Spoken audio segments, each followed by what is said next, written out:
2025년 KBO 프리에이전트 FA 시장의 첫 이적 계약은 심우준이 성사시켰다.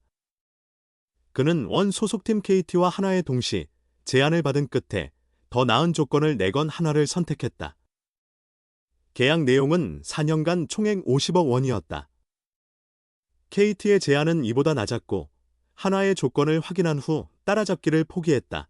나중에 드러난 바에 따르면 하나는 심우준 계약에서 금액을 두고 줄다리기를 하지 않았다. 사정에 밝은 관계자들은 조건을 제시하고 그 조건을 수용할지 여부만 기다린 셈이었다고 전했다. FA 선수를 외부에서 영입하려면 원 소속팀과의 경쟁에서 앞서는 배팅이 필요했고 하나는 심우준이 그 정도 가치를 지닌다고 판단해 50억 원을 과감히 제안한 것이다. 심우준은 훌륭한 유격수다.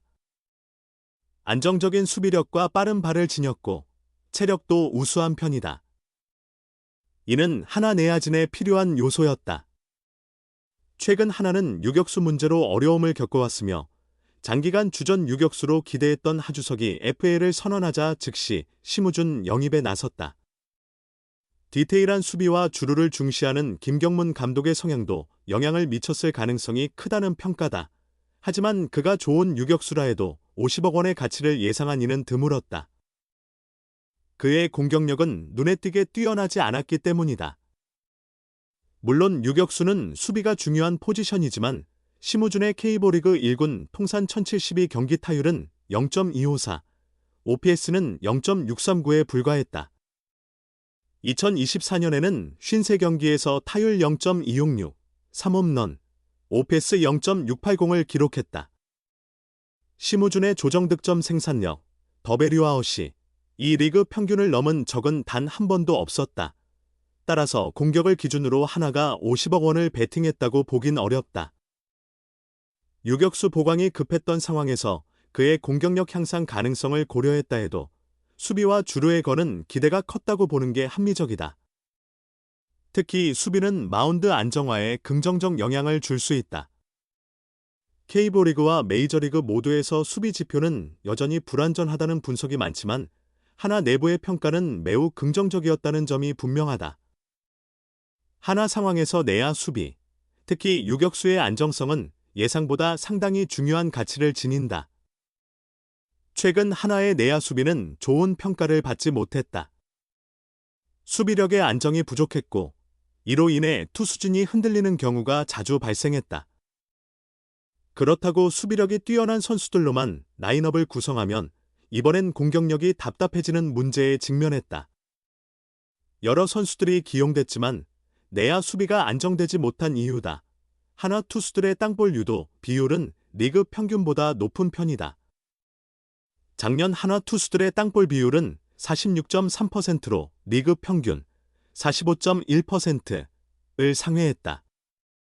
하나보다 땅볼 비율이 높은 팀은 롯데 47.3%, SSG 46.7%, 기아 46.3% 뿐이었고 2위인 SSG와의 차이는 미미했다.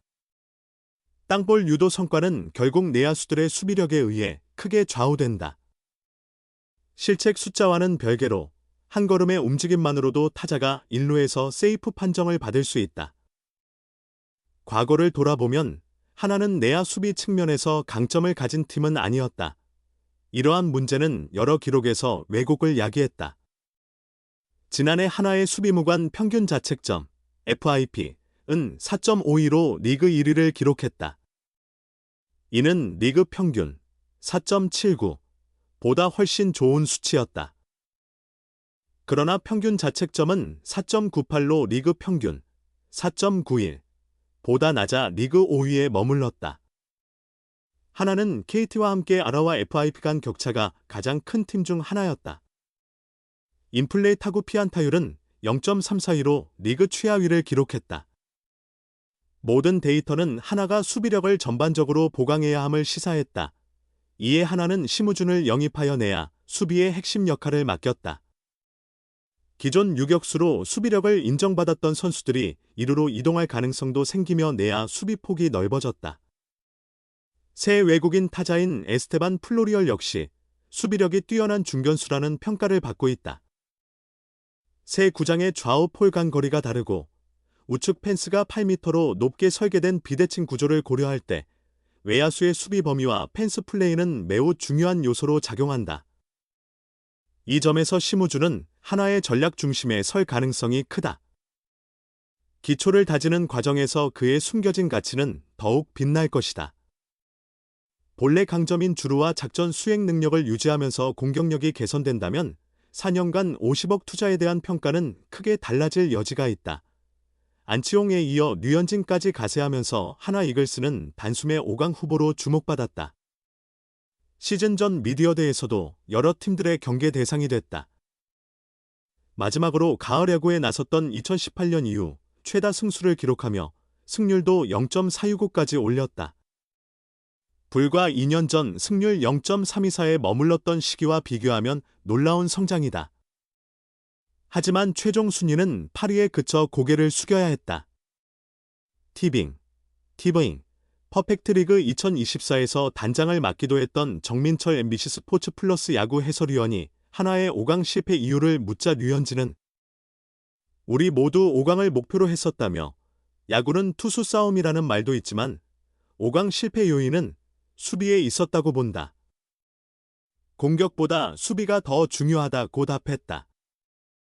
시즌 초반 기복이 있었지만 메이저리그, MLB에서 평균 자책점, 플레이 1위에 오른 바 있는 류현진은 이번 시즌 28경기에서 158 3분의 1이닝을 던지며 10승 8패 3.87을 기록했다.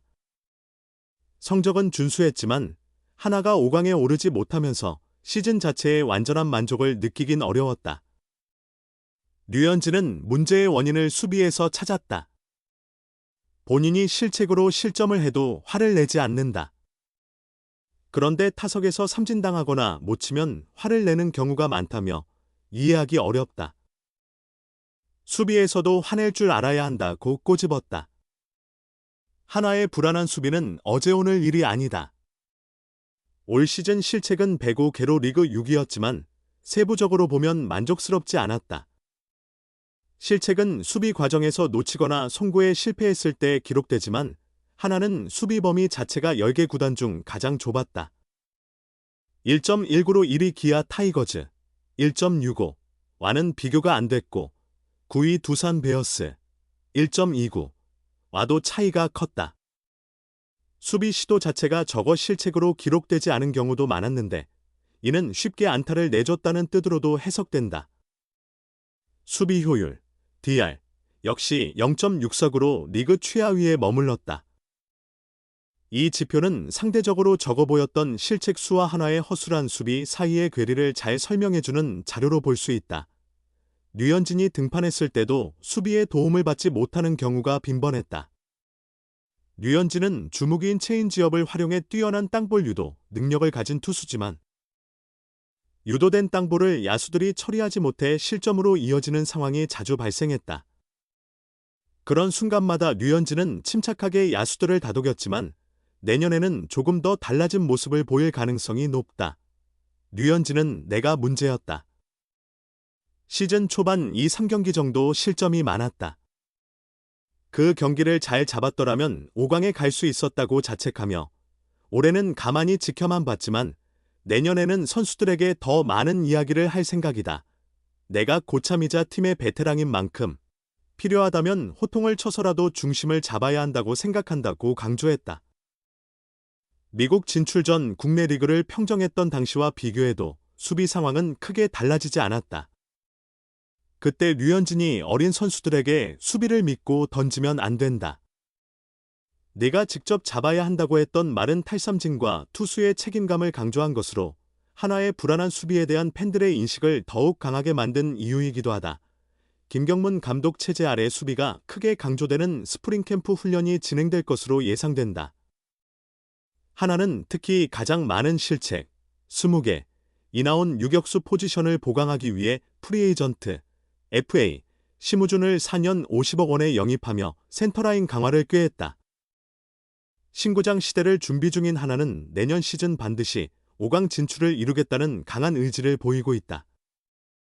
잔소리꾼으로 변신한 류현진과 새롭게 합류한 심우준이 함께하는 한화의 수비가 얼마나 달라질지 벌써부터 기대를 모으고 있다.